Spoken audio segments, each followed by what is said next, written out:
Boa tarde, eu sou psicóloga, eu atuo no grupo do IPC há 10 anos e eu estou bem contente, então, de apresentar um pouquinho do nosso trabalho usual, rotineiro lá, e queria agradecer imensamente a oportunidade e o convite de falar sobre avaliação psicológica pré-cirúrgica.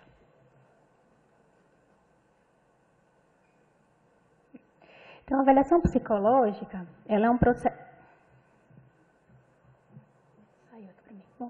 Ela é um processo técnico-científico que engloba coleta de dados, estudos e interpretação de informações a respeito dos fenômenos psicológicos que são resultantes da relação do indivíduo com a sociedade, utilizando-se, para tanto, de estratégias psicológicas, métodos, técnicas e instrumentos.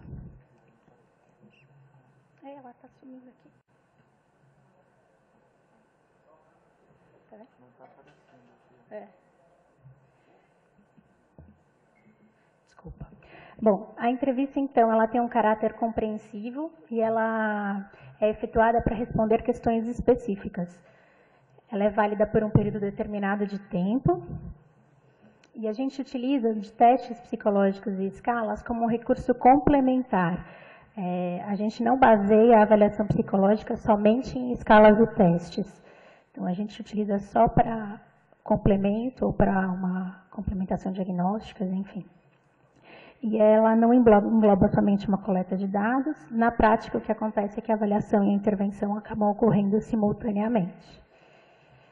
No âmbito da saúde, então, ela é um excelente recurso para a equipe, para o paciente e para a instituição, porque ela diminui o sofrimento emocional, ela melhora a qualidade do serviço prestado, reduz os custos institucionais, e no caso específico da coluna, então, ela auxilia num diagnóstico diferencial, o tipo de tratamento e um prognóstico. Então, o nosso grande objetivo é identificar qual é o funcionamento psíquico do paciente diante das dificuldades anteriores e quais são as vivências positivas desse paciente.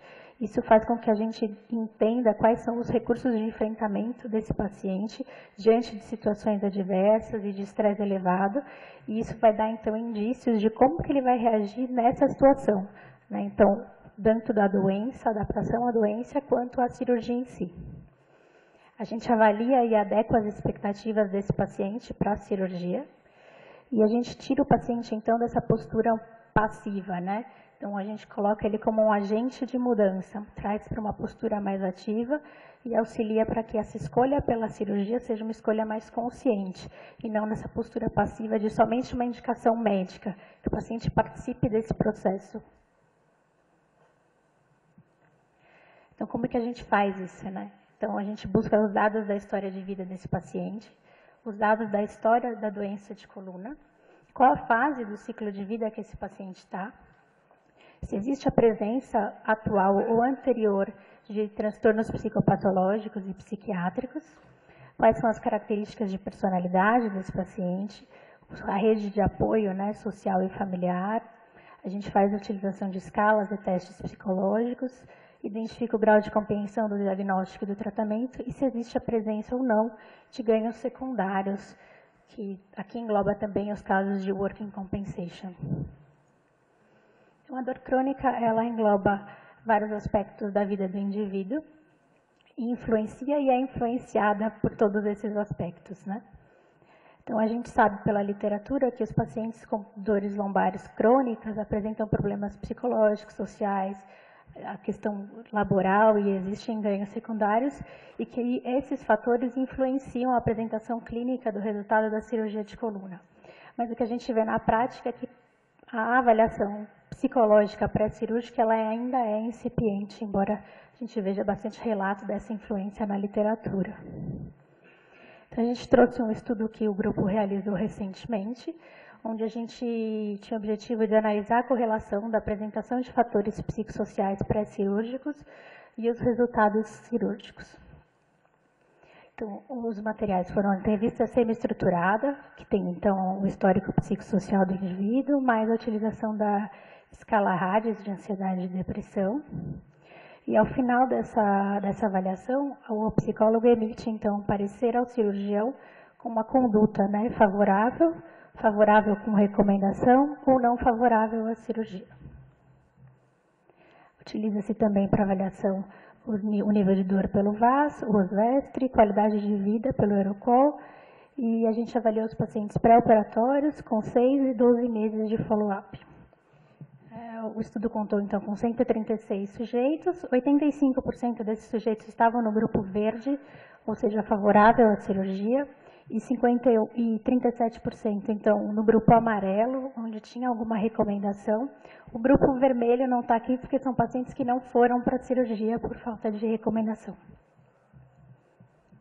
Então, o que a gente pode perceber é que o grupo amarelo aqui no VAS, eles pré-operatórios tinham uma intensidade de dor similares, mas no pós-operatório a gente percebe que o grupo amarelo tem uma intensidade maior do que o grupo verde.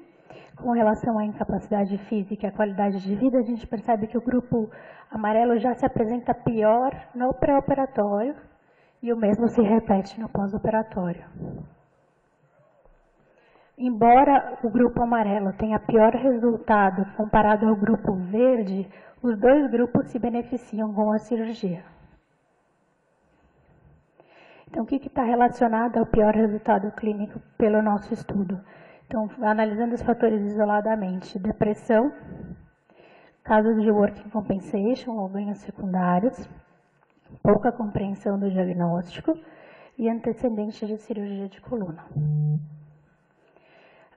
Então, é importante trazer que a avaliação psicológica ela é um recurso importante para o cirurgião, principalmente para identificar em qual grupo esse paciente está. Né? Então, o que eu espero desse paciente, dependendo desse grupo. Então, como apresentado, ele tem pior apresentação clínica, pacientes com comprometimento. O nosso objetivo é alertar o cirurgião, né, de qual é o risco desse paciente, adequar a expectativa, o entendimento. Então, muitas vezes, a recomendação é retorno ao médico, para que assim o médico consiga realinhar a expectativa desse paciente. E, eventualmente, um replanejamento terapêutico. Algumas vezes intervenção psicológica necessária antes da cirurgia. Então, a gente precisa tratar alguma coisa para depois desse paciente fazer a cirurgia. Então, esses são alguns outros projetos desenvolvidos pelo grupo que podem contribuir um pouco com vocês também, que já foram apresentados. Um deles foi apresentado hoje de manhã e esses outros já estão todos publicados também.